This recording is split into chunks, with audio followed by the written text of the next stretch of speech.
Ce matin, nous allons voir ensemble les conseils d'une mère à son fils et le merveilleux poème de la femme parfaite. Le dictionnaire de la femme parfaite.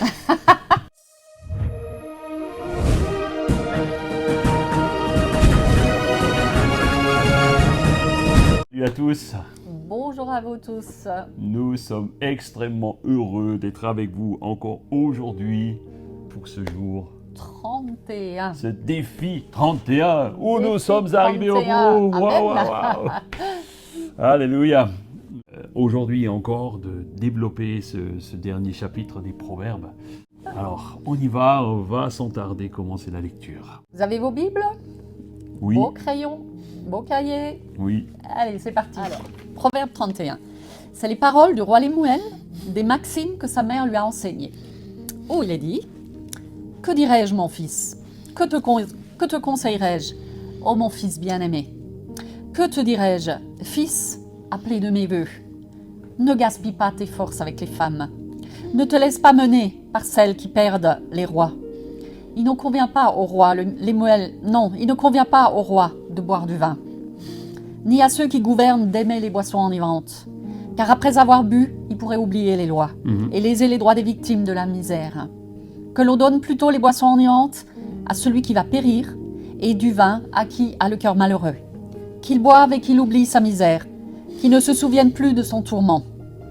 Ouvre la bouche pour défendre ceux qui ne peuvent parler, pour défendre les droits de tous ceux qui sont délaissés.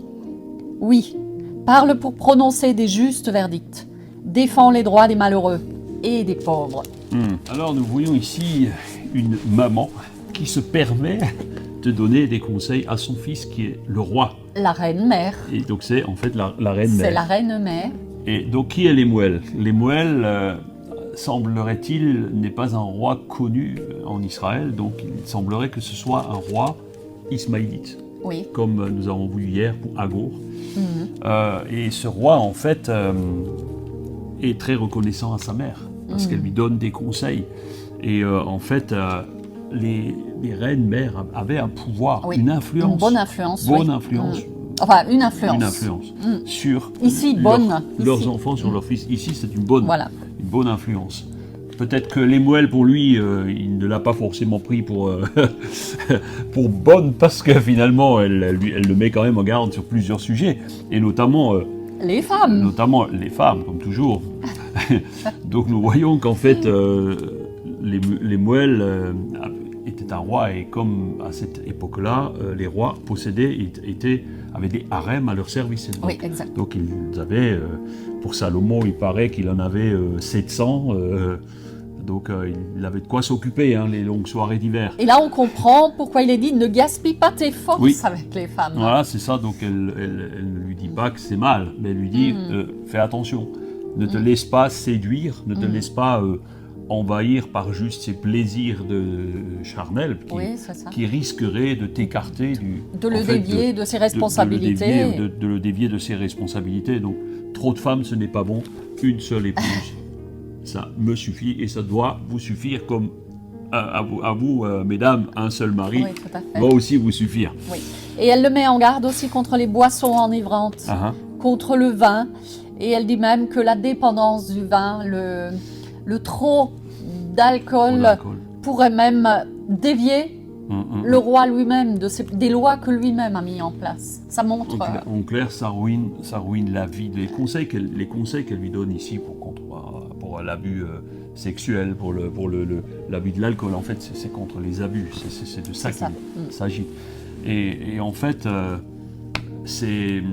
elle donne ses conseils parce que c'est une femme qui a le souci de son peuple. Exactement, Elle a le souci des pauvres. Elle lui dit attention, si tu agis mal, si tu fais toutes sortes de bêtises, eh bien, c'est le peuple qui en pâtira. Oui. D'ailleurs, elle termine dans les versets qu'on vient de lire, 8 et 9, elle lui demande d'être généreux à l'égard des pauvres, de toujours défendre le droit de ceux qui ne peuvent pas parler, de ceux qui sont délaissés, de défendre le malheureux. Ouais. Donc juste, il y avait un verset qui m'avait interpellé, dont nous avons discuté, c'est, en fait, elle dit, donne l'alcool à ceux qui sont tristes, mélancoliques, ceux qui ont des problèmes, ceux qui... En fait, c'est quelque part comme un psychotrope d'avant les médicaments, c'est-à-dire l'alcool était utilisé d'ailleurs même pendant les guerres. On donnait de l'alcool aux soldats pour qu'ils aient du courage, pour qu'ils s'oublient, pour qu'ils boivent pour oublier, en fait, c'est un petit peu ça. Et même pendant la guerre de 14-18, on donnait de l'alcool, de la gnôle aux soldats qui étaient dans les tranchées pour qu'ils aient le courage d'aller au charbon, en fait, pour qu'ils soient un petit peu anesthésiés. Donc l'alcool est un anesthésiant, et même, je dirais plus loin, on a appris dernièrement que l'alcool est quelque chose qui est extrêmement mauvais pour la santé, parce que cela ça stoppe le métabolisme, en fait, et en fait les sucres ne sont plus digérés lorsque nous buvons de l'alcool. Donc l'alcool doit rester une exception. Moi, je ne suis pas contre, on l'a déjà dit. Un bon verre, il y a un bon petit verre, ce n'est pas très mauvais, mais nous devons faire attention à tous les abus, et même, je dirais, la consommation trop régulière. Alors à partir du verset 10, « Heureux celui qui trouve une femme vaillante. Elle a bien plus de prix que des perles précieuses. Son mari a confiance en elle. Il ne manquera pas de bien dans sa maison. Tous les jours de sa vie, elle lui fait du bien et non du mal. Elle cherche avec soin du lin et de la laine et elle les travaille de ses mains diligentes. Comme un vaisseau marchand, elle amène des vivres de loin en sa demeure. Quand il fait nuit encore, elle est déjà debout, préparant pour sa maisonnée ce qu'il faut pour manger, et elle distribue leurs tâches à toutes ses servantes. Elle pense à un champ, alors elle l'achète. Du fruit de son travail, elle plante une vigne. Avec plein d'énergie, elle se met à l'œuvre et active ses bras. Elle constate que ses affaires marchent bien. Jusqu'à tard dans la nuit, sa lampe est allumée. Ses mains filent la laine et ses doigts tissent des vêtements. Elle ouvre largement la main à l'indigent et tend les bras aux pauvres. Pour elle et tous les siens, peu importe la neige, car toute sa famille est revêtue de doubles vêtements. Elle se fait des couvertures, elle a des vêtements de fin lin et de pourpre. Son mari est connu aux portes de la ville car il siège avec les responsables du pays. Elle tisse elle-même des habits et les vend. Elle fait des ceintures qu'elle cède aux marchands. La force et la splendeur lui servent de parure. C'est avec le sourire qu'elle envisage l'avenir. Ses paroles sont sages. Elle dispense avec bonté l'enseignement.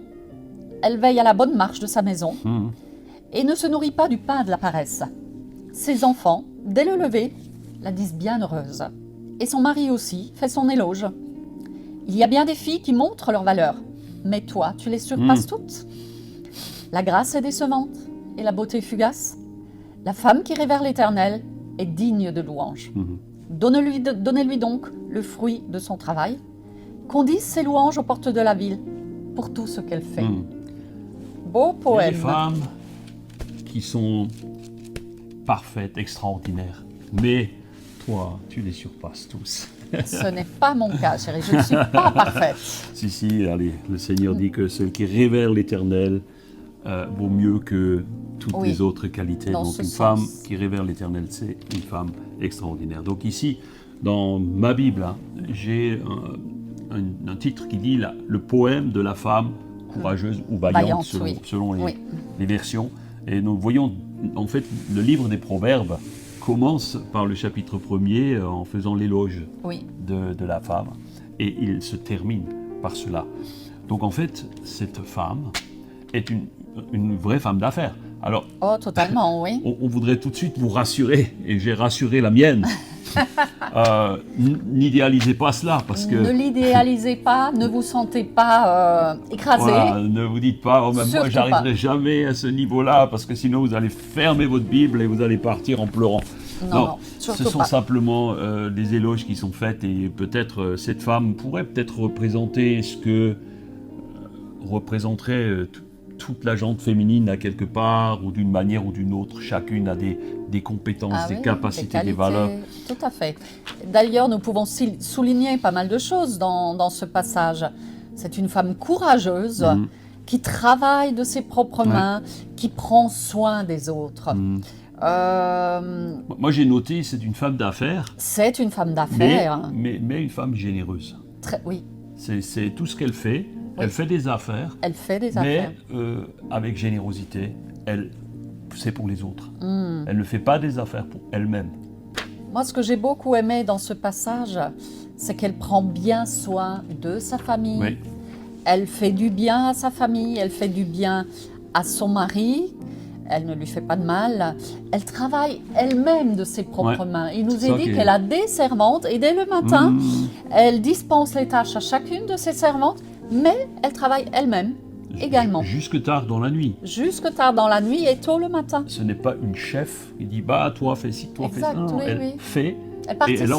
elle encourage les autres également à faire. Mhm. En fait, moi ce qui m'a interpellé dans ce texte, c'est qu'elle honore en même temps son mari, simplement pas par des paroles, Mhm. mais elle honore son mari par la bonne tenue de sa maison. Oui, Son mari qui est un homme apparemment notable, Un d'après ce que nous notable, dit la oui. Bible, il est sûrement au conseil de la ville, ou je ne sais trop.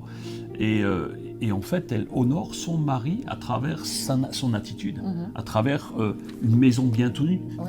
Lorsque quelqu'un vient dans sa maison, lorsque son mari ramène ses amis, ses collègues, tout est rangé, tout est nickel, la table est mise, un bon repas, les enfants sont propres, bien. Voilà, c'est un honneur pour un mari d'avoir une femme comme celle-là. bienveillante. Et d'ailleurs, ses enfants, est-il dit, l'honorent, la louent. Oui, la il louent. l'honore. Dès le matin, il l'honore. Ce que j'ai beaucoup aimé, c'est aussi le passage où il est dit que pour elle et tous les siens, peu apporte la neige. Parce qu'elle a déjà prévu des vêtements Elle doubles. est prévoyante. Donc c'est une femme très prévoyante, exactement. C'est une femme, en fait, qui révère l'Éternel. Et il est dit qu'une femme qui révère l'Éternel est digne de louange. Elle vaut plus que tous les bijoux, que toutes sortes d'autres choses. Elle révère l'Éternel. Alors, la Bible dit à un moment donné que tout ce que nous faisons, nous devons le faire avec joie. Alors là aussi, il a dit que c'est avec le sourire qu'elle envisage l'avenir et c'est du bonheur, quoi. Ouais. C'est du bonheur de regarder vers l'avenir Et- avec le sourire. Et la conséquence, est-il dit à la fin de ce texte, c'est que toute la ville la loue. Toute la ville est en train de dire « Waouh, mon ami, tu as de la chance, tu as une femme extraordinaire. Qui ne rêverait pas d'avoir cela ?» Alors, mesdames, messieurs aussi, que partout où vous alliez, qu'on puisse établir et dire simplement « Oh, cet homme-là, il est digne de recevoir la louange des hommes. » Attention, je ne dis pas prendre la louange à Dieu pour la donner à des hommes, ce n'est pas ça, mais la louange ici, c'est simplement honneur, honorer. Nous devons apprendre à honorer les personnes qui nous sont chères, des personnes qui sont de valeur. Et une femme de valeur n'a pas de prix, mes amis. Une femme de valeur, c'est comme une perle de grand prix. Ce poème nous montre que cette femme fait la joie de son mari, fait la joie de ses enfants. Oui. Elle est aussi très précieuse au sein même de la ville. Et alors qu'elle se tient dans sa maison, c'est aux autres qu'elle pense. Oui. C'est aux autres qu'elle pense. Oui, parce qu'elle est généreuse. Et c'est pour cela que tout le monde veut l'honorer. Son mari, ses enfants, ainsi que tous ceux qui l'entourent. Prions pour que nous puissions tirer exemple de, ces valeurs, parce que ce sont des valeurs qui sont communiquées là. Que nous puissions tirer exemple. Que vous soyez d'ailleurs un homme ou une femme. Mais ce poème est vraiment dédié aux femmes courageuses. Et il y a beaucoup de femmes aujourd'hui courageuses au milieu de nous. Et je vais demander justement à mon épouse de finir par la prière, si vous le voulez bien. Eh bien, Seigneur, nous voulons te remercier pour ce beau poème, ce merveilleux passage, Seigneur, qui est un encouragement pour nous, parce que nous y voyons, Seigneur, plein de qualités. Et je pense à chacune de celles qui regardent cette capsule en cet instant. Chacune peut s'y retrouver à un moment donné dans un domaine ou l'autre. Et Seigneur, je prie pour chacune maintenant, pour qu'elle soit encouragée aussi dans le fait de voir l'importance de son rôle de maman et de femme au sein de la Amen. famille. Parce que l'épouse pourvoit à un bon équilibre de la famille. Oui. Et elle n'a pas un second rôle. Elle est importante pour ses enfants, elle est importante pour son mari. Et je prie vraiment pour chacune d'elles, qu'elles soient Alléluia. encouragées au travers de ce proverbe. Amen. Seigneur, je veux les bénir. Merci pour ta parole. Seigneur, merci parce que nous pouvons venir à toi tel que nous sommes. Et c'est toi qui nous aides chaque jour à progresser. Oui, amen. À toi, Seigneur, toute la gloire. Alléluia. Au nom de Amen, Jésus. Amen. Alléluia. À vous tous qui nous regardez, qui sont avec nous, parce que je sais que c'est un échange, vous n'êtes pas juste là en train de nous regarder, mais pendant ces quelques jours où nous avons été avec vous, vous avez été avec nous, il y a une connexion. Et la connexion s'est faite à travers ce livre. Alors, ce défi 31 proverbes, comme le slogan le dit, 31 jours, 31 résolutions. Alors peut-être vous avez des résolutions à prendre. Peut-être vous avez décidé, vous avez pris des résolutions. Nous voulons vous encourager à vous accrocher. Oui, persévérer. Priez parce que par le Saint-Esprit, vous allez réussir à avancer d'un cran. N'hésitez surtout pas à revoir ou l'un ou l'autre proverbe ou carrément toute la série, comme ça vous tente. Dès que vous en avez l'occasion, ouvrez vos Bibles, lisez-les en même temps que nous et je vous assure que vous allez être au bénéfice extraordinaire de ce que les proverbes m'ont apporté, nous ont apporté, oui, dans la préparation. Et vous apporteront, même avant, quand on les disait déjà avant. Et je voudrais rajouter que durant ces 31 jours, vous avez pris une nouvelle habitude, parce qu'il est dit qu'il faut 21 jours pour prendre une habitude. Là, vous avez persévéré 31 jours. Ouais. Chaque jour, vous avez pris ce livre avec nous, ce passage des proverbes. Alors, on vous encourage à ne pas vous fatiguer, à vous arrêter, mais à persévérer vraiment dans cette habitude. Chaque jour, prenez du temps. Donc vraiment, soyez bénis et d'ici là, prenez soin de vous. Prenez soin de votre âme, passez une excellente journée et gardez ce passage dans votre cœur. On vous Vraiment, aime. gardez-le. Gardez la foi. Soyez bénis, à demain. Salut. Ciao. Ciao, ciao.